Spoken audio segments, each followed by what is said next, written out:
Hello అండి. ఈ sling bag మన ఛానల్‌లో చాలా మందికి నచ్చింది. అలాగే చాలామంది ఇది చూసి కుట్టుకున్నామక్క అని కూడా మెసేజెస్ చేశారు. చాలా హ్యాపీగా ఉంది. అయితే ఇది ఇంకొక స్లింగ్ బ్యాగ్ అనమాట. కలర్ డిఫరెంట్‌గా ఉంది. బ్లాక్ కలర్‌లో కావాలని అడిగారు కస్టమరు. కొంతమందేంటంటే వీడియో కొంచెం స్పీడ్‌గా అయిందక్క మాకు అర్థం కాలేదు అని చెప్పేసి మెసేజ్ చేశారు.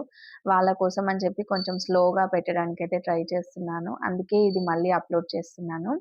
అయితే ఇంతకుముందు మన ఛానల్‌లో yellow colour and red colour లో స్లింగ్ బ్యాగ్స్ అనేది చూపించాను మీకు. ఇదొచ్చి బ్లాక్ కలర్ కస్టమర్ ఇదే అనుకున్నారు కాబట్టి ఇదే స్టిచ్ చేస్తున్నాను. ఇదొచ్చి 3 పీసెస్ తీసుకున్నాను. మెయిన్ ఫ్యాబ్రిక్, రబ్బర్ షీట్ అలాగే లైనింగ్ క్లాత్ 3 వేసి అటాచ్ చేసుకున్నాను. ఇది 18 ఇంచుల పొడవు, 16 ఇంచుల వెడల్పుతో తీసుకున్నాననమాట.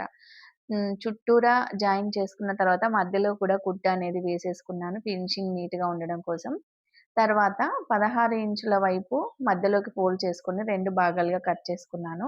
అందులోంచి ఒక భాగం తీసుకొని, ఒక సైడ్ కింద నుంచి 6 ఇంచులు, ఇంకొక సైడ్ కింద నుంచి 6 ఇంచులకి మార్కింగ్ చేసుకొని, ఆ పీసెస్ అనేది కట్ చేస్తున్నాను నేను. ఎందుకంటే ఇవి మనకి ముందుగా ఇటువైపు ఒకటి, అటువైపు ఒకటి 2 పాకెట్స్ అనేటివి వస్తాయన్నమాట. దానికోసం ఇలా 6 ఇంచులకి మార్క్ చేసి కట్ చేశాను. తర్వాత మధ్యలో పార్ట్ ఉంటుంది కదా! ఆ మధ్యలో పార్ట్ కూడా 6 ఇంచులుంటుంది. అంటే మనము హ్మ్. 18 ఇంచులు తీసుకున్నాం కదా! అందులో మిడిల్ పార్ట్ వచ్చేసి 6 ఇంచెస్.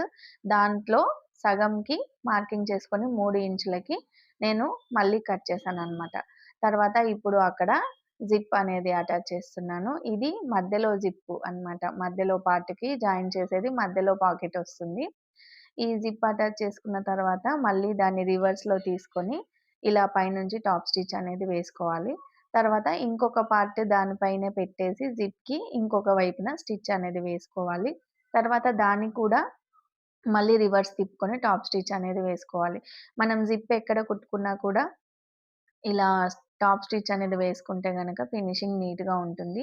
ఇలా మనం జిప్ అటాచ్ చేసేటప్పుడు కొంచెం కార్నర్‌కి పెట్టుకొని కుట్టుకున్నామంటే లోపలి వైపు క్లాత్స్, పోగులు అలా ఏమీ కనిపించకుండా ఉంటుందనమాట.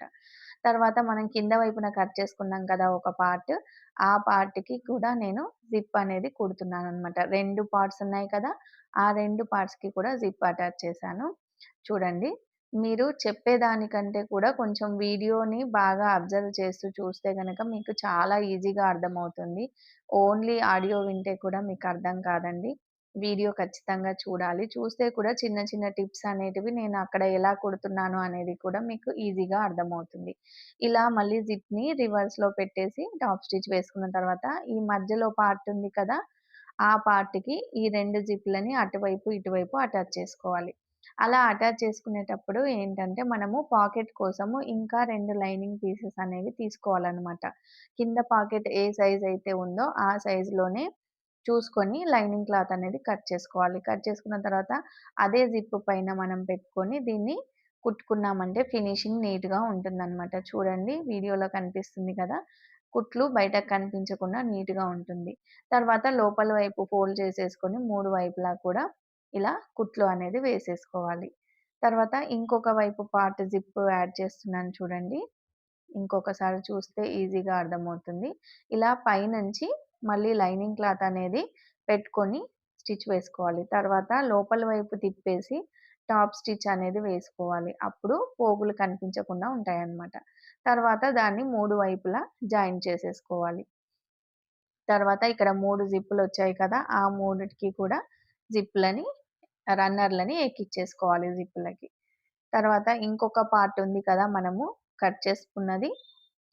ఆ పార్ట్‌ని దీనికి జాయిన్ చేసుకోవాలి. అంతకంటే ముందు మనము ఆహ్, హ్యాండిల్ అనేది రెడీ చేసుకోవాలనమాట. ఇది నేను ఆహ్, 2 మడతలుగా పెట్టాను. 22 ఇంచులు అంటే 44 ఇంచుల పొడవు క్లాత్ అలాగే 3 ఇంచుల వెడల్పుతో తీసుకున్నాననమాట. ఇది స్లింగ్ బ్యాగ్ కాబట్టి మనము సైడ్‌కి, భుజానికి వేసుకోవడానికి కంఫర్ట్‌గా ఉంటుంది. కాబట్టి నేను ఎక్కువ లెంత్ ఉండేలా పెట్టుకుంటున్నాననమాట. 40 ఇంచులు కూడా సరిపోతుంది. నేను 44 ఇంచులు తీసుకున్నాననమాట. ఈ హ్యాండిల్‌ని మనము మిడిల్ జిప్ ఉంది కదా! ఆ మిడిల్ జిప్‌కి అటువైపు, ఇటువైపు ఇలా పెట్టేసుకొని కుట్టు వేసేసుకోవాలి. తర్వాత దీని పైనుంచి ఇంకొక సైడ్ పార్ట్‌ని పెట్టేసి 4 వైపులా కూడా స్టిచ్ అనేది వేసేసుకోవాలి. ఫుల్‌గా జాయిన్ చేసేసుకోవాలి చూడండి. తర్వాత ఈ మధ్యలో జిప్‌ని ఇలా ఓపెన్ చేసి దాంట్లోంచి మనము ఇలా రివర్స్‌లో తిప్పేసుకోవాలనమాట 2 వైపులా కూడా. తిప్పేసి అక్కడ కార్నర్స్ దగ్గర మనకు షార్ప్‌గా ఉండేలాగా అడ్జస్ట్ చేసుకుంటే నీట్‌గా వచ్చేస్తుంది మనకి బ్యాగ్ అనేది. మధ్యలో జిప్పు, అలాగే ఇటువైపు, అటువైపు 2 పాకెట్స్. 3 పాకెట్లు. మధ్యలోది మాత్రం 2 పాకెట్స్ ఒస్తాయి. ఇటువైపు ఒకటి, అటువైపు ఒకటి. చూడండి నేను వీడియోలో చూపిస్తున్నాను. ఇలా లోపల ఇటువైపు ఒకటి, అటువైపు ఒకటి 2 పాకెట్స్. బయటకొచ్చేటివి 2 పాకెట్స్. మొత్తం 4 పాకెట్స్ ఒస్తాయన్నమాట ఈ స్లింగ్ బ్యాగ్‌లో. తర్వాత ఇలా మధ్యలోకి ఫోల్డ్ చేసేసుకోవాలి బ్యాగ్‌ని. ఇలా 2 పాకెట్స్ అనేవి రెడీ అయిపోతాయి. తర్వాత మనం కింద వైపున ఒకటి మ్యాగ్నెట్ బటన్ అనేది పెట్టుకోవాలి. చూడండి ఈజీగా రెడీ అయిపోయింది మన స్లింగ్ బ్యాగ్ అనేది. ఇది ఎక్కడికైనా షాపింగ్‌కి కానీ, మనం టూర్‌లు వెళ్ళినప్పుడు కానీ అట్లా భుజానికి సైడ్ షోల్డర్‌కి వేసుకొని వెళ్ళడానికి చాలా కంఫర్ట్‌గా ఉంటుంది. మనము జనరల్‌గా టూర్స్‌లో ఇట్లాంటివే ప్రిఫర్ చేస్తూ ఉంటాం కదా! చాలా కంఫర్టబుల్‌గా ఉంటుంది మనకు. చాలా థింగ్స్ కూడా పడతాయన్నమాట. ముందు వైపు పాకెట్ గానీ, వెనక వైపు పాకెట్ గానీ చాలా స్పేషియస్‌గా ఉంటుంది. అలాగే మధ్యలోది కూడా 2 పాకెట్స్ ఒస్తాయి. చాలా థింగ్స్ పడతాయి దీంట్లో కూడా. మన మేకప్ సామాను అట్లా అన్నీ పెట్టేసుకోవచ్చనమాట దీంట్లో. ఆహ్, చాలా కంఫర్ట్‌గా ఉంటుంది మనం జర్నీలో యూజ్ చేయడానికైతే. చూడండి ఇలాంటి బ్యాగ్స్ మీకింకా కావాలి అని అనుకుంటే గనక నాకు కామెంట్ చేయండి. నేను ఆర్డర్ పైన కూడా స్టిచ్ చేసి ఇస్తాను. హ్మ్. లోపల వైపున మ్యాగ్నెట్ బటన్ కూడా పెట్టేసాను చూడండి. ఈ మ్యాగ్నెట్ బటన్ పెట్టడం కూడా మన వీడియోలో ఉంది. ఒకసారి కావాలంటే మీరు చెక్ చేయండి ఒకసారి వీడియోలోకెళ్ళి. అలాగే బ్యాగ్స్ ఆర్డర్ పైన కావాలంటే కూడా నేను స్టిచ్ చేసి ఇస్తాను. ఓకే. Thank you friends.